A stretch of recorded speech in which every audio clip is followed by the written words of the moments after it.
Thanks for tuning in to Written on the Edge, Season 7, Episode 51. In this week's episode, we'll be discussing Kevin Klehr's latest novels. Well, actually, a bunch of his latest works from this year. Then we'll be reviewing The Holiday Sitter with guest reviewer MD New. So, we've broken this episode into chapters for you so you can jump to your favorite part if you're busy. But now, on to our guest. Kevin Klehr lives with his husband Warren in a humble apartment in Australia's own Emerald City, Sydney. His tall tales explore unrequited love in the theatre district of the afterlife, romance between a dreamer and a realist, a man in search of himself while trapped on an enchanted ocean liner, and a dystopian city addicted to social media. Kevin, welcome back to the show. Thank you. It's so much fun to be back. I'm so looking forward to this interview. So for folks who haven't seen your interviews before or heard them, can you just give us like a real quick 30-second why you decided to become an author, and then we'll jump into this year's projects? Sure. Very quickly, I loved writing as a kid. I used to write stories at home and books at home all the time. Then at some stage in my late 30s or early 40s, I started writing a novel called Staging Life. I had it professionally assessed 3 times, and one of the first things the assessor said was, ditch the title, you can come up with something better. So it became Drama Queens with Love Scenes, and it was actually, after being rejected many times, it was finally picked up 10 years ago. The first edition came out 10 years ago, December 2012. And that first edition was through Charles River Press. Then Charles River Press, well, I won't say what happened, but then later on, the now defunct Wild City Press took it up. Mm-hmm. and Wild City Press folded, sadly. And now it's with Nine Star Press. Mm-hmm. So, my first novel. And I worked with Mary Belk, who is my all-time favourite editor, and she helped me reshape it over 3 months before it got released. So, that's how I started. Well, and congratulations on your 10-year anniversary of your first published work. Yeah. Thank you. Thank you for sharing it with us. All right. Yeah, I just remembered this morning, and I thought, well, I've got all the editions here. Yeah. That's awesome. All right, so going down my list, Winter Masquerade made it into audio this year. Yes. Nine Star Press said yes to an audio, and so I went seeking. I wanted an actor for it because it's about a guy called Ferris who's in denial that he's in an abusive relationship, and he finds himself on an enchanted ocean liner, and there's very much a through the looking glass Alice in Wonderland feel to this. So I wanted an actor specifically, and I particularly wanted a British one just to get that feel of that piece. Mm-hmm. So I found John Belitho-Jones, who's done theatre, pantomime and short film. He's also studied acting in London. And across his theatre experience, he's done 7 Shakespeare productions. So it's like, yes. So he uses different voices for all the characters. And he even recorded a video for me where he talks about how he found the voices for the different characters. Very nice. Is this your first audiobook? Yeah. Very first audiobook. And one thing I'll say, like, you know how we all get imposter syndrome about our own writing quite often? When you hear, like, an actual actor read your work, you're like, oh, wow, it's really good. Like, it is a cure for imposter syndrome, at least momentarily. That's fantastic. All right. No, this is fabulous. Who wrote it? Oh, wait, it was me. Yeah. All those words. Wow. But it's also great that he put on different character voices for each one, which is fantastic. Mm. All right. So go out there, have a listen, download it, enjoy it. And I'm assuming if it's in all the usual places, people can listen to a sample first. Yeah, and there's also it's on Audible. It's through Amazon. It's through Apple Books. And there's also the first chapter is on my website, which actually follows a prelogue. But there are other samples around different places. So check it out. And also, if you're on my website, check out his video where he discusses his process of how he came across the different character voices, and he did a really good job. It's really charming to watch him, excited about this project. And as this airs 2 days before Christmas, if you are looking for a last-minute gift for somebody on your list, you can gift this audio There to you someone go. through Apple, iTunes, and Audible. There we go. Yep. That's good to know. That's good to know. The plug. Exactly. The plug. There you go. All right, We moving never on. get worry about Virtual shameless plugs. insanity. Nope, nothing. There is no shame in plugging your work. Please, I want to get rid of that concept. There is no shame in plugging your work. I know. We're all, a lot of us are indie authors, so we got to get the word out there. Virtual Insanity. Dun, da, da. It's the sequel. Yes, it's a sequel to Social Media Central, but it can be read as a standalone. And in this one, the main character Taylor is chased by augmented reality gamers who have real guns and see him as the villain in this game. Oh no! But later on, we start dealing with robots who know everything about you because they're plugged in to social media, and they even go as far as creating fake posts on your behalf and alter posts showing different versions of the same post to work with their own needs to different people, to different people's feeds. And their mission basically is to take over the world. Okay, that's terrifying. Yeah, It is yeah, Yeah, and simply also terrifying. timely. yes. My Taylor series, my Taylor series is about my fear of what social media has done to society. I mean, as well as doing good things like stuff like this, but it is a freaky thing. And I think last time I was on the show, I was writing it, Yep. and I started writing it before COVID, and and um, one character I deleted because I had a character who was enjoying the learning how to cook, and I thought at the time pre-COVID, a lot of us were so busy, just simple, lovely things like that we didn't have time for. And of course, under the COVID lockdown, even Warren and myself learned to bake bread. Yeah. Learned to, so there was no reason for this character Edgar to exist, so he got written out. But the other thing I did mention when I was last on, I was really worried about the concept of your algorithms on your social media controlling the way you think. And then the storming of Capitol Hill happened. It's like, it's not as far fetched as as I thought for Not- people readers to pick up on. Yeah, that's not far-fetched at all, as we have seen Yeah. across the globe. But yeah, highlighted most Yeah, across the globe. Yeah. highlighted most violently right here. Yeah. Mm. But for folks who want to hear about your first book, they can go listen to your last interview, and we'll put the link somewhere. Baz will put it, I'm assuming. Ta-da! Yeah, Baz, yes. Yes. All right. I just did my magic move. Yeah, ta-da! All right. Moving on. 3 Ghosts. So Nine Star Press have put out a series of downloadable shorts, and Three Ghosts is about 3 ghosts, strangely enough. Arthur, Carol, and Tim choose to haunt a house every time a shooting star is scheduled, and they pick a house that has the best vantage point. But they also make sure the residents aren't home, so they can be at home, relax and watch the shooting star. But this time, Arthur recognizes the decor. It's his ex-boyfriend's home. It's not the place he used to. His ex-boyfriend has obviously moved because he didn't recognize the house straight away. But it's like, oh, I know that. I know that chair. I know that sofa. Now, just to clarify, it's not a romance.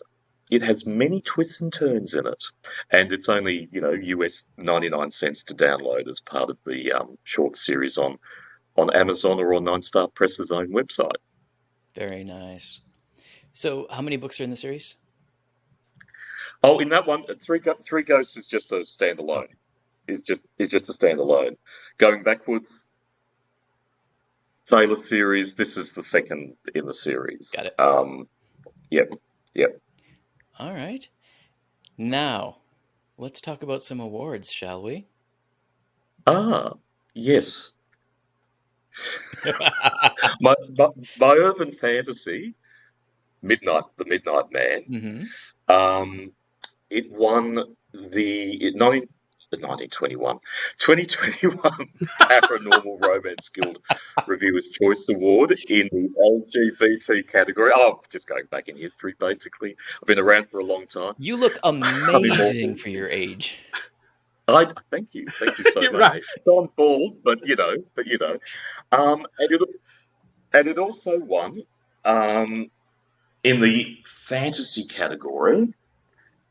The Oh, hey. 1921 again. Say that again. 2021 Gay Scribe Awards in the fantasy category, and that year, yes, Eric Peterson won for fiction for Loyalty, Love and Vermouth, which I've just started reading, and the romance winner last year was Beck Gray with Save Me. So I'm among some top-notch writers. You really How are. did I get it? I don't know. Yeah. You got in because you are doing the job, you're doing the work, you're putting in the stories, you're creative, you're talented, and you know how to tell a story. Congratulations. Okay, I'll take all that. Okay, thank you. I'll take all that. I won't. Congratulations. They are awards well deserved. Yes. Okay, thank you, Vance. Thank you. And now you've got something to promote regarding authors at a pub. Yes. So next year the World Pride is in Sydney in February. It's huge, absolutely huge. There's a launch concert that's going to be televised, throughout Australia. That includes Kylie Minogue, etc. And there's also a community festival component to it. And back in back when you had to sort of put in a proposal for something, I got two friends together, Rebecca Langham, who's also with Nine Star Press Yeah. and doesn't live far, and an author named Nigel Bartlett, who has a really good crime novel called King of the Road that's out on Random House, and it's about a gay uncle who goes in search of his kidnapped nephew. Huh. So I got them on board, and then Christian Baines heard I was doing this, Yay. and he's an Australian who lives in Canada. Mhm. He obviously interviewed, and he said, "I want to be part of this too. Do you mind?" And said, "Yeah, come for it." So, authors at the pub.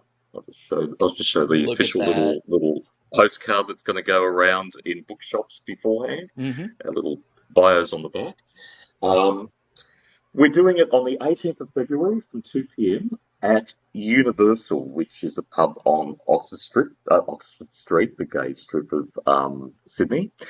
If you don't know Universal, it was the old Midnight Shift, and a lot of Sydney-siders know Midnight Shift. In fact, Universal has this wallpaper that has all photos from the last 30, 40 years of the Midnight Shift. Very nice. So we're doing a author reading afternoon. We're also doing some giveaways. I'm going to rope Christian and Rebecca into doing a read with me.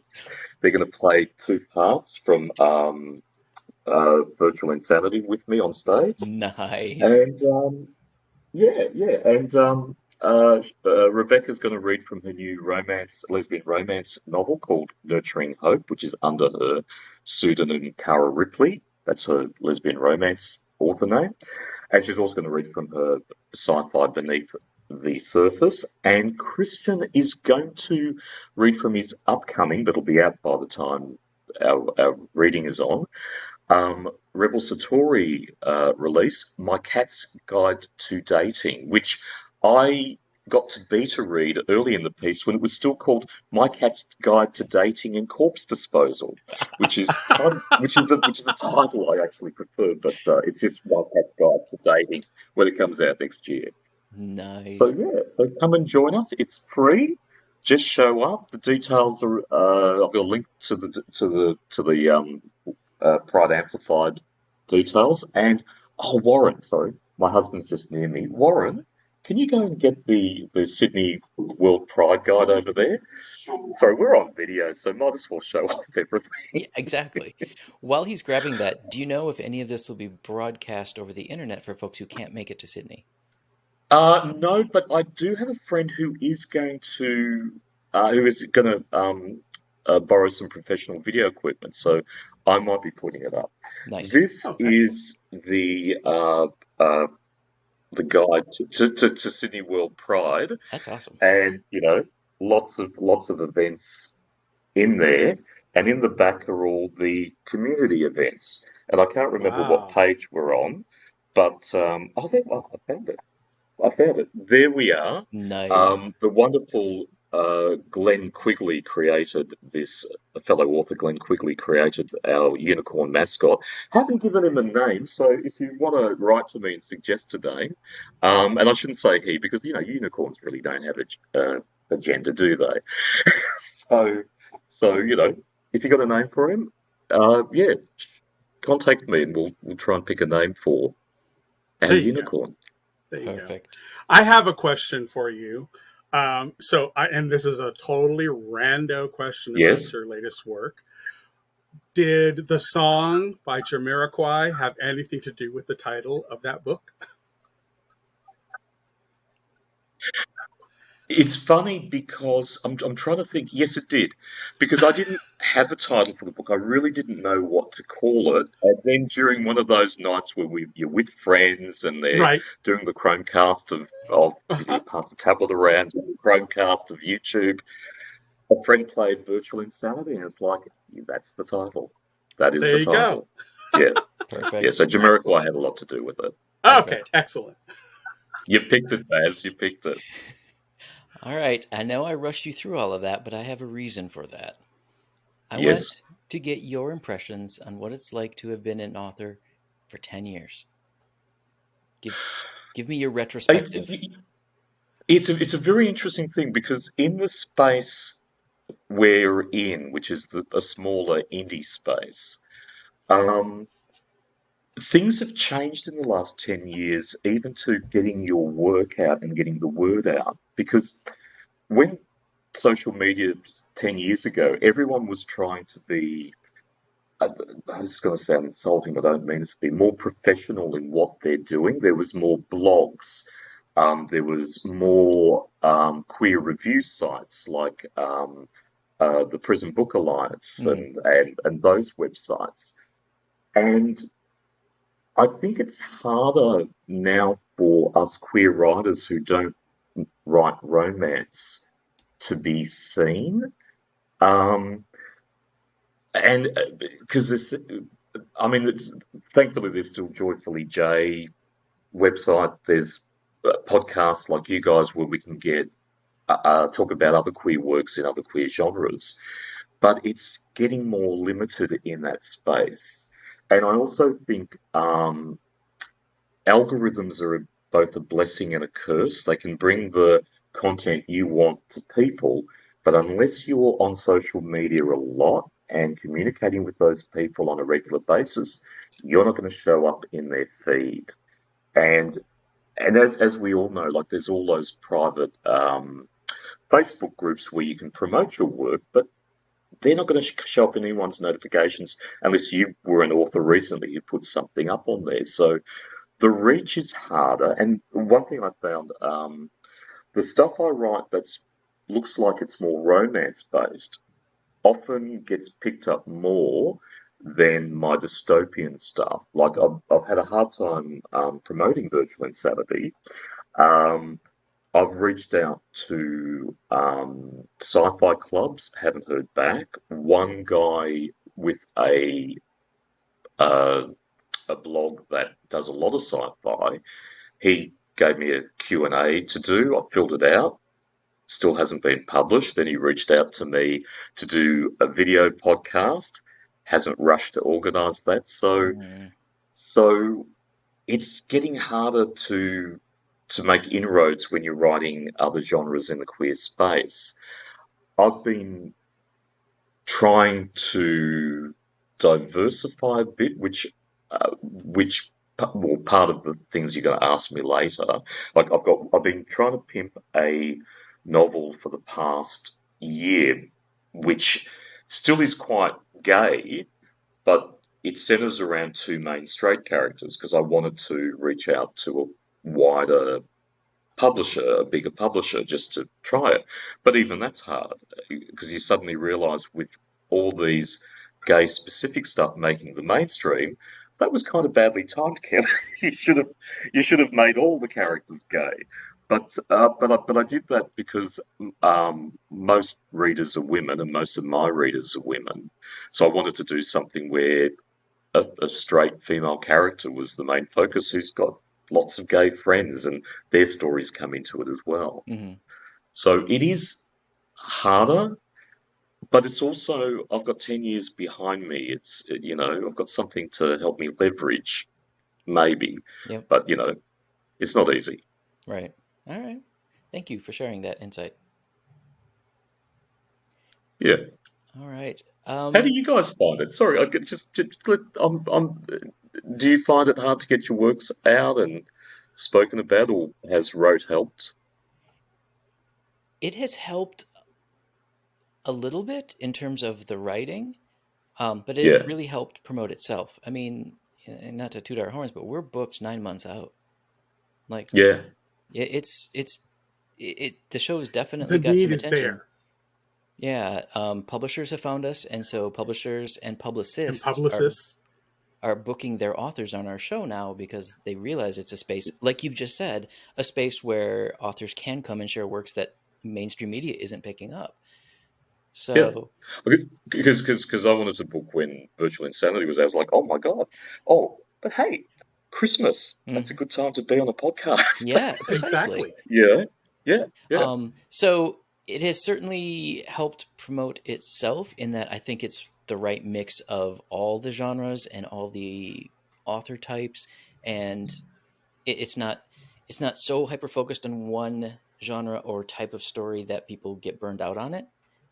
yeah. And we position ourselves as a discovery tool, which is I think what helps people discover us as well as the books we're promoting.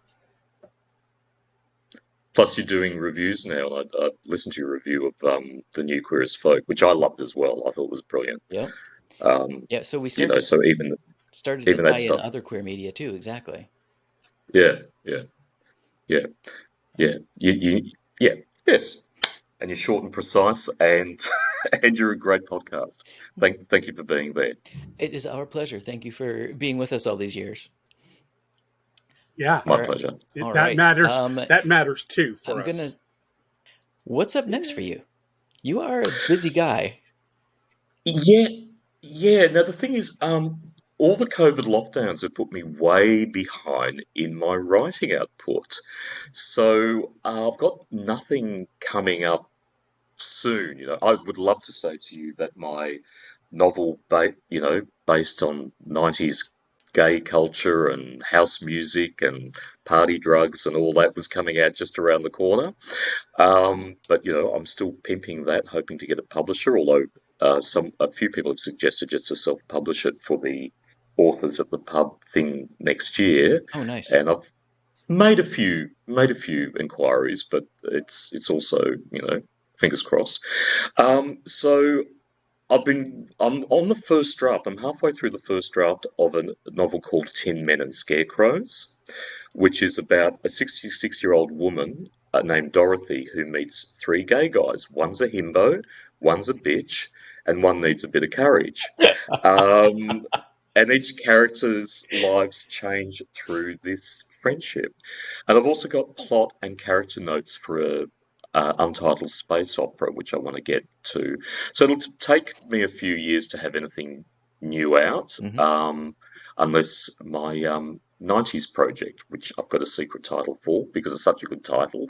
Someone said it one day just at home here, and it's like, that's the title of a book. Don't know Nice. what book yet, but that's the title of a book. And so suddenly went, oh yeah, yeah, going back to the days when Warren and I used to party and, you know, Hmm. do all sorts of things, take all sorts of things and dance till dawn and into the next day. That would be a good back, reason to use this title. But that's about it. That's about all I've got coming up writing wise. Okay. Kind of not much. So buy everything that's been promoted There you in go. this podcast, Exactly. in this episode. That's right. Yes.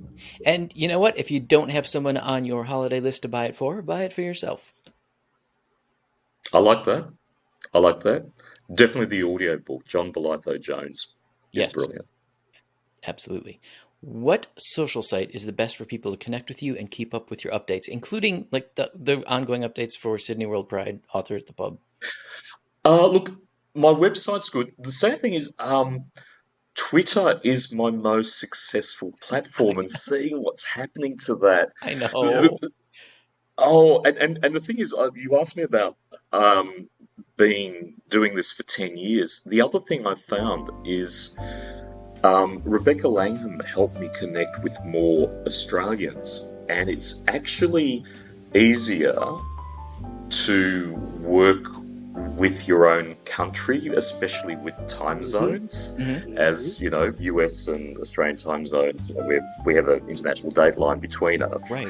We're very out of sync, and so on Twitter, I was able to take over a hashtag that Rebecca started called #OzRights, where we prompt every second day, you know, and there's a whole bunch of, you know, Australian writers and wannabe writers who are part of that, and it's something else that I've learned 10 years on. Try to connect in your own country rather than when I started American publishers, try to reach out to America, you know, before algorithms getting, you know, unless I had insomnia in the middle of the night, then I was connecting.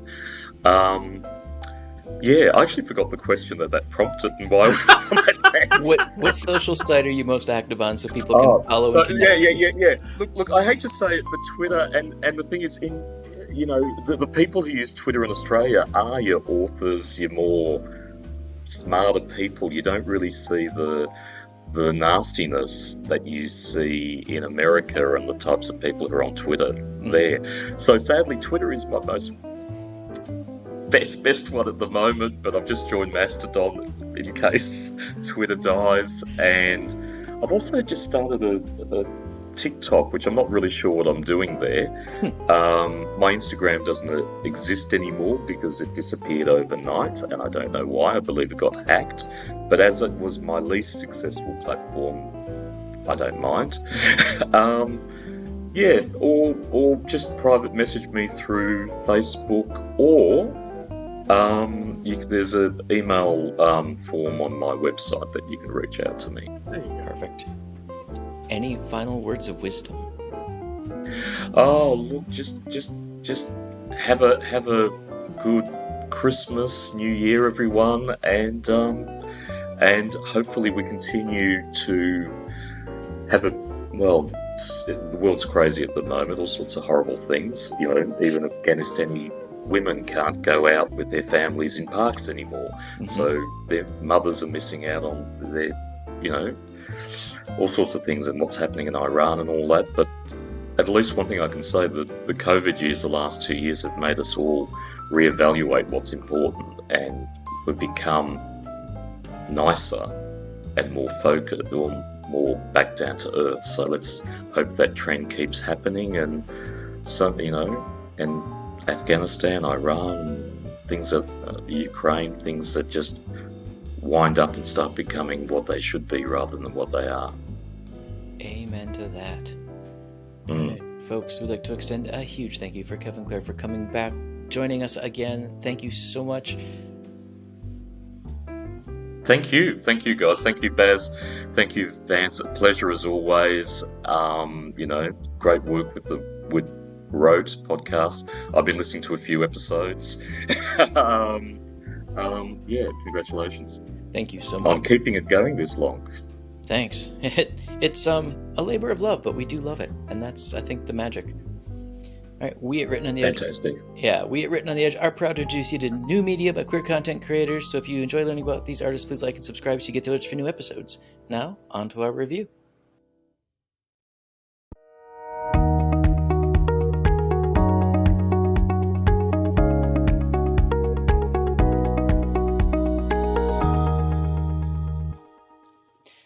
that was a fun interview with Kevin. It was. Now It was a lot of fun. we get to I review love to hear that big booming voice. in that great accent. I know, right? But we have moved on to our review of The Holiday Sitter with guest reviewer MD New, who is decked out for the holidays. If you're listening to this in audio, please go check our YouTube channel just so you can see the hat and the shirt, because this man is awesome. Well, I figured I had to have a little bit of fun, right? 100%. Right. For those of you And who I'll don't be know, the elf. I'll be the gay elf. So, what else is new? I'll be the boring guy in flannel. No, you're the lumberjack. Yeah, Arr. you There's load always the packages onto the sleigh. No, that's the elf's job. Not when we're so tiny. I figured any excuse to handle Anyway. packages. I don't know. We'll eventually get to the review. So for those of you who are tuning in for the first time this month, we are reviewing holiday films this month. MD New has decided, or has graciously joined us, because why? He wrote a holiday-themed book with a lesbian couple. I did. Yay. I did. Today we're reviewing The Holiday Sitter. It is Hallmark's new gay release this year, starring Jonathan Bennett. For those of you who have followed his career from Mean Girls, was it? A show I didn't watch. I'm so sorry. Yeah. Yep. And then Cupcake Wars. Also didn't watch. I'm a horrible human being. So, Pez, take That's it away. it. Give me your gay card.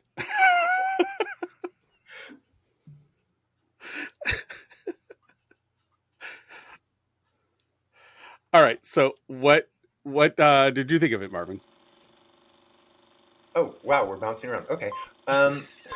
So I gotta say that I just enjoyed it. It was cheese-tastic. It was a lot of fun. It was everything that I had hoped and expected it to be. And I was surprised with, and I don't want to do the spoilers, but the comment near the end about your whole life being told, no, you can't do that. Yes. And that really hit home because that is so true. Mm-hmm. And I applaud the writers and the director and the actors for doing that, because it could have just been the cheesy, feel good holiday movie that I was expecting it to be. And with that little bit of added reminder, I guess, that it struck me everywhere it needed to strike, and I just thought it was fantastic. I loved it. I'm going to throw your spoiler comment into the wind and say actually that's something that we should explain a bit better. So Jonathan's character throughout the whole film doesn't want to attach, doesn't want to have family, doesn't want to have a boyfriend / husband. And he explains it to his sister near the end that it's because his whole life these things weren't a reality for him. The government said no, he was a second-class citizen, he couldn't get married. Adoption is incredibly difficult, as is having a child in any way. And his sister didn't know that was what inside him, what was keeping him away from other people. I don't mind sharing that early because it will help you understand his character throughout the film. Otherwise, his character kind of comes across as a clown. Yeah, that's really what saved his character for me. Even though, like I said, it was exactly what I expected, and the characters were of the exact type that I expected. But just with that revelation to his sister, and that it was handled so honestly and straightforward, and there was no judging, there was no Right. it wasn't like he was telling his sister that to make her feel bad or anything like that, because that was not the case. It was just explaining his point of view, and I thought that was so perfect. And it was maybe 4 minutes, 5 minutes Tops. of dialogue, if that. Right. And it just elevated the movie to the next level for me. I agree completely. I think the only problem I had with the movie was actually his character was a bit overacted on occasion. Like when he tripped into the tree. Yeah, you think? I know he was supposed to save the director told him to save the tree, make it look big and goofy. It was kind of overacted. Other than that, like you, I thought it was heartwarming. I loved it. That message was powerful, extremely powerful. And I'm glad that Hallmark's like, you know what? Let's add this. Let's make this part of our story. So Yeah, because kudos that to was them. something that I've Okay. never seen in a movie before. I've never seen it addressed that way whenever you're dealing with characters, especially gay characters who Hmm. don't, don't want kids or don't want a family or anything like that. And maybe it's not because they don't want it; it's just because they've been conditioned to say, no. Right. Right. Baz? Okay.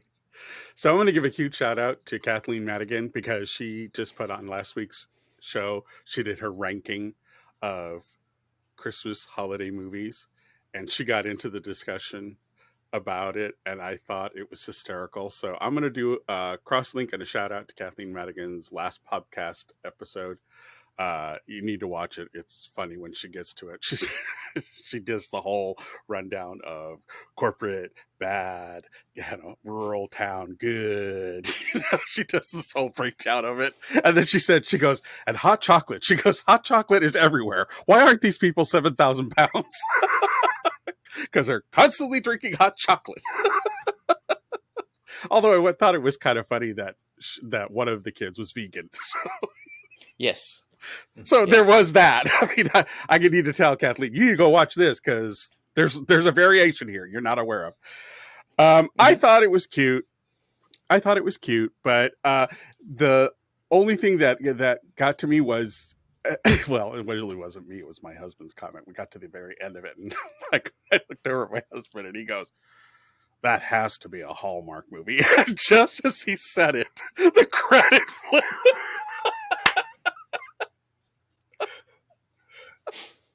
Yep, it's definitely a Hallmark movie. Mm-hmm. The cynicism in his comment, and then just to have the screen reply to him at that moment, it made it for me. I love that. Yeah, it was cute. It was fun. I do agree with you that, although can we say Jonathan Bennett trying to butch it up with that 5 o'clock shadow? Uh-oh, we lost fans. No, I'm here. I was going to say, Oh, Vance is weird. there. Okay, it went black for me. Sidebar. Okay, we'll continue. Hopefully you'll pop back for me. He's been... You're just in disembodied blackness right now. Oh, unsidebar. He's been doing the bearded shadow thing for a couple movies now. When we get on to next week's movie, The Christmas House 2, he's also bearded in that. Yeah. So I thought, but it's a very, honestly, very... I think he's... Go ahead. What are you saying about men with beards? Oh, I was just going to say, I just thought, I think it works for him. I mean, I think he's a good looking guy, so I have no problems with how he looked, Nope. or the other male character, gay character looked. I thought that they made a very cute couple, and they were both visually pleasing. My husband called the opposite lead Smiley because of his big smile, big California smile. I have no idea what that means.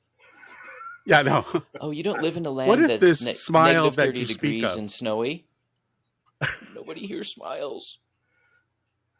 Yeah, the cold weather for yet you're not seeing any other breath. Yeah, it's always fun. Mm-hmm. Okay. All right, let's get to our numbers. Baz, you're first. I'm 3s across the board. It was fun. I don't know that I'll watch it next year, but it was fun. Marvin? Oh, I'm giving it 4s across the board, except I'm going to jump it up to a 5 for the queer content. Nice. Because it was Mine were front and also- center. Yeah, it was front and center totally. Mine were also 4s across the board. I did a 4.5 for the queer content because they did touch on things other than just the relationship, things like adoption, history, and family. So Yeah. No, I it's would very well recommend it to... I may not watch it next year, maybe the year after, but I will recommend it to family and friends because that's the one message I want them to understand. Yeah, I know. It actually surprised me because Eric and I both really enjoyed it. And typically Eric and I don't always agree on our movie picks. So we both watched it and he was like, I looked at him and I said, so what did you think? He said, I thought it was cute. I really liked it. It was like, okay, good. So did I. Nice. You're a keeper. Nice. Excellent. All right. We have one more for folks tuning in next week. So until then, have Yep. very happy holidays from all of us. Go to mdnew.com, follow Marvin on any of the social sites, pick up his books, but please, please, please enjoy your holiday seasons. On to what's won the week for Baz and I.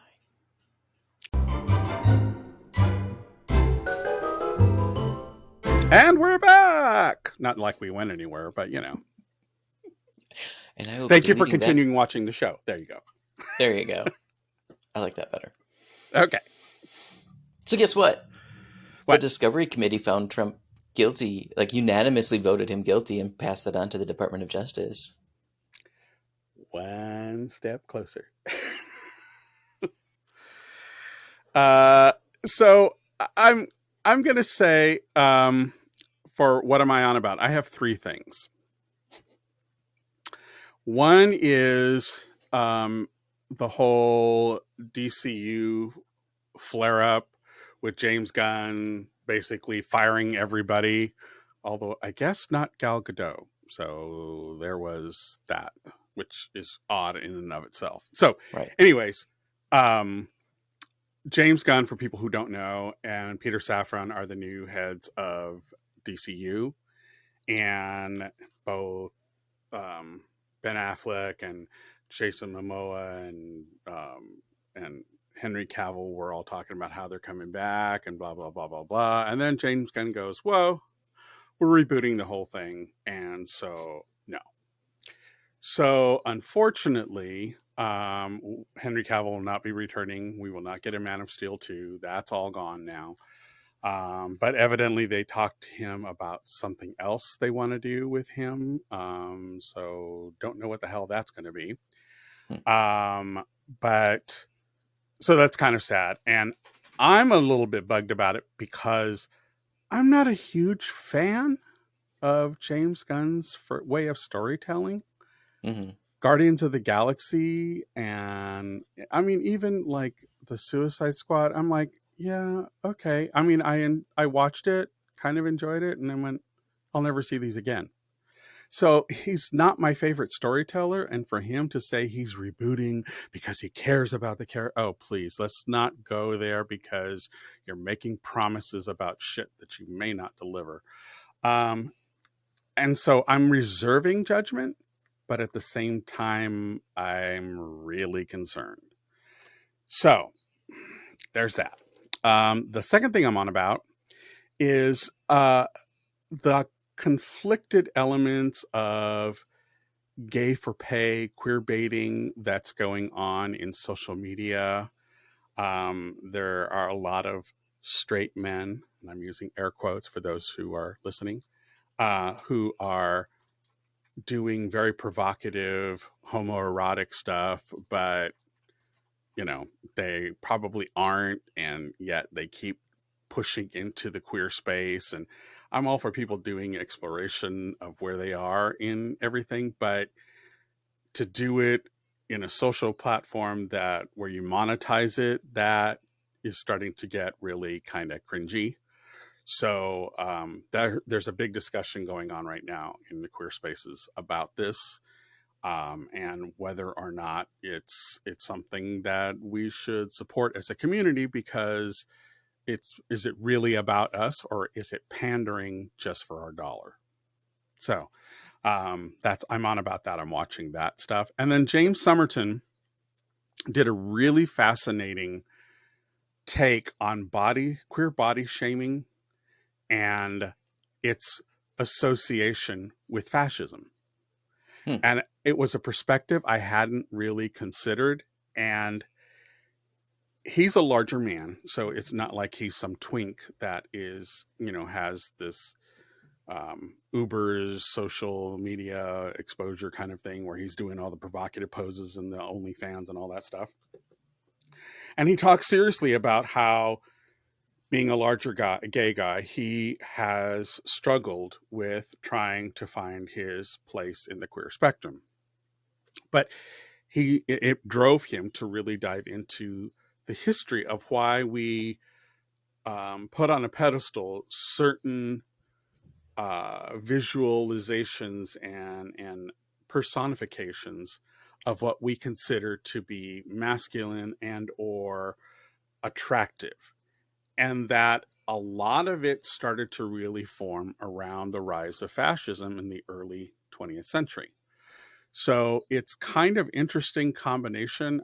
He uses the imagery from World War II with the Nazis, and then with the leather movement that came out of World War II, and it started, and that there's all this hyper masculinization, and it's a really interesting position. And I don't know that I agree with all of his kind of lines and dotted I's and crossed T's, but the crux of the discussion, I think, is a very worthy discussion to have, because there are many within our queer community who don't fit into that box.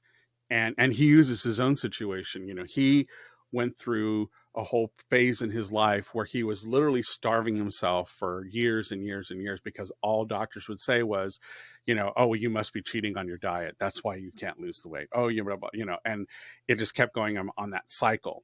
And then it wasn't until he got to some female doctor about a year ago who went, you know, they've never tested you for this. And she was looking at all his history. So she did this test and found out there was something that was causing it. And so he went through years and years and years of starving himself to try and achieve that epitome of gay maleness, only to find out that it was not physically possible for him in that way. Didn't say he couldn't, you know, develop himself in the way that is healthy for him. But what he's bringing up with the whole discussion is that people need to understand that epitome of the ripped man with zero body fat and all, it's not attainable for everyone, and that we need to have a variation across the spectrum for what people are really like. So I thought it was a very interesting, it's about 40 minutes. It's on YouTube. I'll put the link down below in our comments. I think it's worth watching because it really kind of starts a conversation that I think needs to be had. So I'm doing a shout out to him. So that's what I'm on about this week. Who won your week? Very nice. Every single movie and television studio who has taken a chance on queer content lately. Yeah, and from what I saw in a YouTube thing somebody talked about, actually this year was one of the best for representation. Yep, and I'm looking back at 2022, looking at just how much representation we got, even in just side characters sometimes. Sometimes it's a full storyline, sometimes it's just... But we're there. But we're there. We're finally part of the media world. Yay! And if anything, it shows to those who keep trying to make us groomers and all this other bullshit. It just shows how out of step they are, because nobody else is complaining about this stuff. It's just these minor squeaky wheels, you know, that, and to me, it just points out how desperate and threatened they feel. And for what reason? It just doesn't make any sense to me. So yeah, I agree with you on that one. My Who won the week. My Who won okay, put my dentures back in. My Who won the week are Twitter users, because Elon Musk, in his infinite wisdom and glory, decided to put up a poll saying, should I step down as CEO of Twitter? I will abide by the results of this poll. And by 15 percentage points, Twitter users said, yes, you should step down. So I'm flying it under the banner of be careful what you ask for, because you may get it. So that won my week. I thought it was funny. I just, yeah. I'm going to go with that. So that's my holiday cheer for this episode. Nice. All right. That's all I got. All right, folks.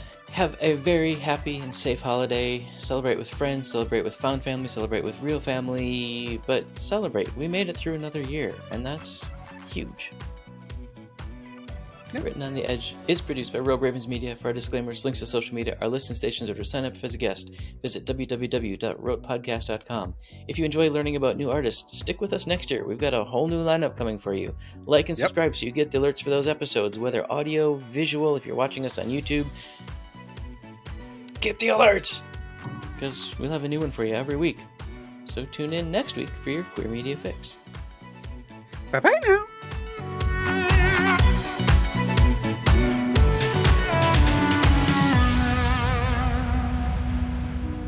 Oh, what's that? Closing time. The bums rush in melody, dear.